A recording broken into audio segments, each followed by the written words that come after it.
Four free selections coming your way in just a moment, guys, as I'm going to be breaking down the games for you between Southern Miss and East Carolina. I know you lost a lot of sleep thinking about that one. Maryland and Wake Forest 2, plus Houston BYU, and your contest between Buffalo and Massachusetts. But remember, before I get to who's hot and who's not and all your discount coupons today, you've got until 1 o'clock Eastern Time on Sunday to play this week's edition of Free Fantasy Football, courtesy of DraftStreet.com, by clicking on the ads here at the site. It's a $1,000 free roll contest, which means it's free to enter, and you've got a free chance to win money, because the top 100 finish in the money. First place is worth $100 if you played last week or the week before and didn't win, or did win. Guys, you can play again. It's free to enter, $1,000 total in prizes.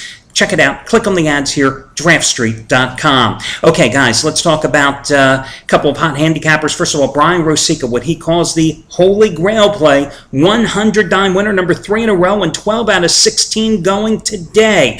And remember, that's 12 out of 16 since the start of the NBA playoffs. That's how long this streak has been going back. He hit his last two 100-dimers in college football, LSU over Florida last Saturday, Clemson shellacking Syracuse at the Carrier Dome 2 Saturdays ago, and this play is just as strong since he joined the site shortly after the Super Bowl back on February 5th this year. Rosica has gone 76-55, making it $10 better, just about $8,000. And how about Shawn Michaels? Without a doubt, the most consistent and winningest handicapper here at the site over the past 5 months. Shawn is not an everyday handicapper. You know, you only get plays from him when he is personally playing the games. Today, not only is going for winning day number 48 of 72, but today it's his one and only 100-dime college bailout game of the year, one of the last games on today's card, kicking off at 10 o'clock Eastern Time in Tucson, Arizona, hosting Utah. Now, you may recall, last Sunday, he won his one and only 100 NFL bailout game of the year play, another 100-dime release with the Cowboys taking care of business against Washington. Followed that with a 100-dime play as well on Monday night.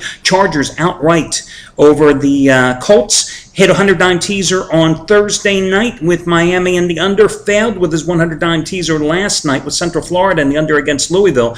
But he's had 5 plays since last Sunday. He's hit 4 of those 5 plays. 3 of them have been 100-dime releases. And this play is a 100-dime play that's just as strong as the 100-dime NFL releases he's 36-15 with over the past 4+ years, including 7-2 this season with those winners on the Cowboys and Chargers last weekend in the pros. And of course, he hit his one and only 100-dime college game of the year back 2 Saturdays ago at Miami, Florida, taking care of business against Georgia Tech. $10 bettors over the last 5 months, because he's gone 48-24, have won just about $13,000. How about Chris Jordan? His top-rated play is a 1,000-star release. He's got his second of the entire his second in a row, and his first in college football this season. 1,000-star winner, number 2 in a row. It's his Big Ten game of the year, Minnesota and Northwestern. That kicks off at noon Eastern Time. Just hit a 1,000-star play in the pros last Sunday with the Eagles rolling at Tampa Bay. He's won 18 of 30 1,000-star releases over the past 4 seasons in all sports combined. Brad Wilton, $10 bettors, up a little over $9,700 the past 3.5 months. 100-dime winner, number 8 out of 12 today. Blowout of the year. Hit a 50-dime winner on Central Florida last night. Hit a 50-dime winner on the Seahawks by double digits in Arizona 2 nights ago. He's won 21 of the last 35 days, and this play is twice as strong. And quick kudos going out to Anthony Redd last night. 50-dime winner, number 5 out of 7 in college, Central Florida, with that huge fourth-quarter rally coming up with the win. So much for Louisville running the table, right, and being a BCS team.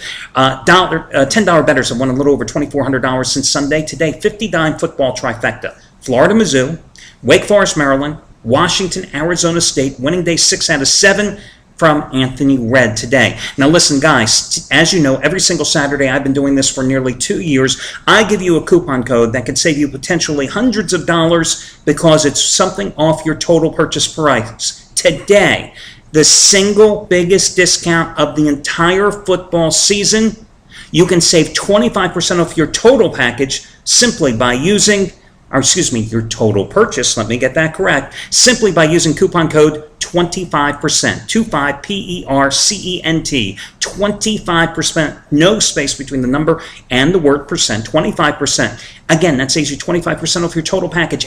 Purchase anything you buy here at the site. You want to buy Chris Jordan's pick, you want to buy Anthony Redd's 3-pack, you want to buy a long-term package to Chris Jordan. Anything you want, you put in your shopping cart at one time, then use that coupon code. It'll take 25% right off the total. The only stipulation is you have to make your total purchase at one time. You can't come in and buy Shawn Michaels now and 3 hours later buy Chris Jordan. Everything in your shopping cart at one time, use that coupon code. Single biggest discount of the entire football season. It's today, 25% off your total purchase using coupon code 25%.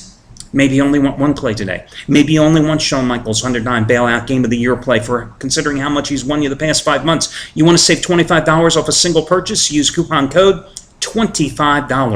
$25, 25 DOLLARS, and that will get you your discount. All the other who's hot, who's not, you can look on the front page of the site. I want to get to the free picks here, though, for you. Let's start here, and I'll try to go in reverse chronological order with the later games first for you, since I don't know what time you're actually watching this video report. You know, I thought about Notre Dame USC. I thought about going with the Trojans in this game, and then I thought about how poorly the Trojans have played defense this year, and, well, that got me off of that game in South Bend, although I do lean a little toward USC. First game, though, I'm going to go with the Buffalo Bulls. Why? Well, it's not because I'm enthralled that they're laying 20 points, but listen, you know, they were a 10-point favorite at Western Michigan last week and rolled 33-0, their first road shutout since 1965. They won their 2 previous games at home, 42-14 over Eastern Michigan and 41-12 over UConn. You know, their quarterback in those 3 games, 7 touchdown passes, just 1 interception.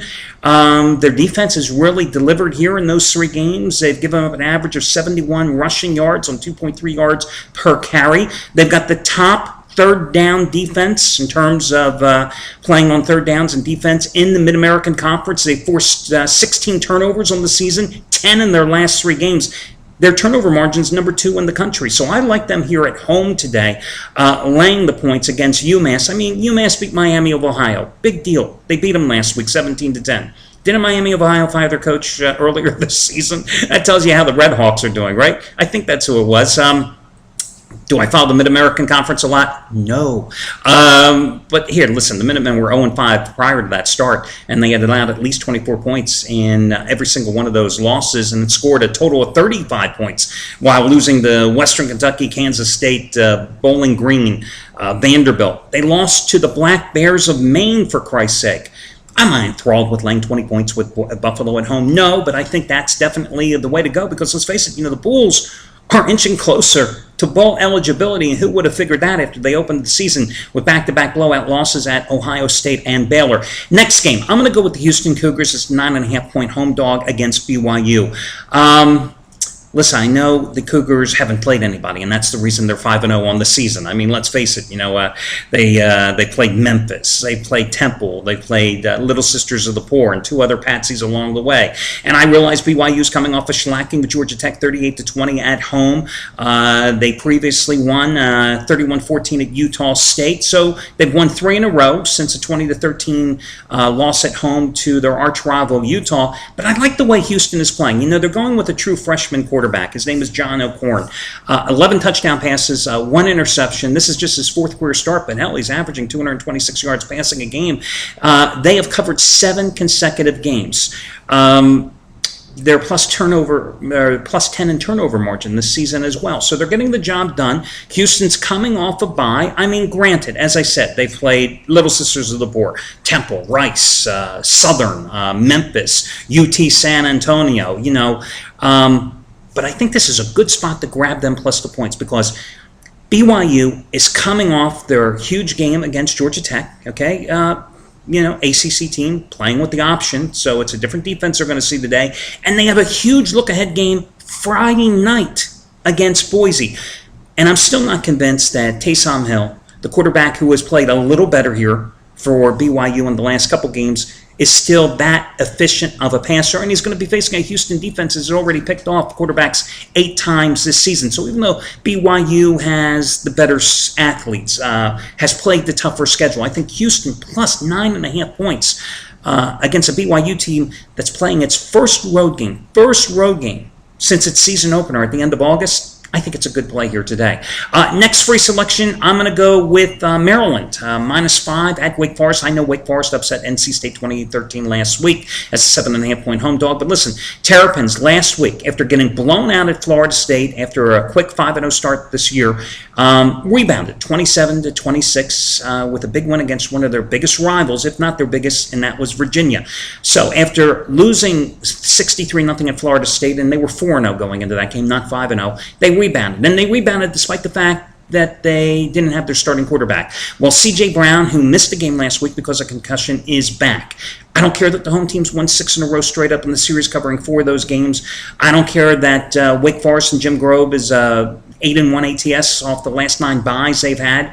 I mean, what I care about is Maryland is the better team, playing with confidence, have their starting quarterback back, bowl eligible with the win after last year's disastrous season, and you got a Wake Forest team that doesn't put many points on the board because they're last in the ACC in total offense. They're averaging 327 yards a game.